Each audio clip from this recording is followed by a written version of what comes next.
తనని శరణు కోరిన వారికి సద్గతి లభిస్తుందని తెలియజేసే విధంగా కుడి చేతిని కుడి మోకాలపైన ఉంచి అభయహస్తంతో అనుగ్రహిస్తున్నాడు అయ్యప్ప. అంటే తనే శరీరం అన్నవారికి అభయమిచ్చే అద్భుత రూపమిది. భక్తులు దీక్షా విధానాన్ని ఇప్పుడు చూద్దాం.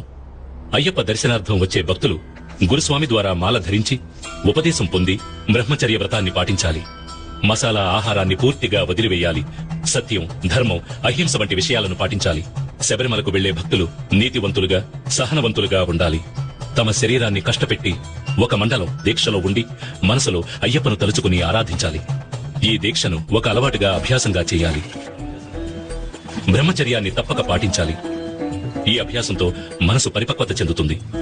దీక్షలో ఉన్న భక్తులు ఉదయం, సాయంత్రం 2 వేళలా స్నానం చేసి నీలం లేదా నలుపు లేదా కాషాయ వస్త్రాలు ధరించి అయ్యప్ప శరణు చెప్పి పూజించాలి. తులసిమాల ధరించిన అయ్యప్ప భక్తులు ఒక మండలం దీక్షలో ఉన్న సమయంలో ప్రతిరోజు సాయంత్రం ఒక చోట చేరి అయ్యప్ప అనుగ్రహం కోరి దీపపూజకు వెళ్లడము, ఆయనను కొనియాడుతూ భజనలు చేయడము తప్పకుండా చేస్తూ ఉంటారు.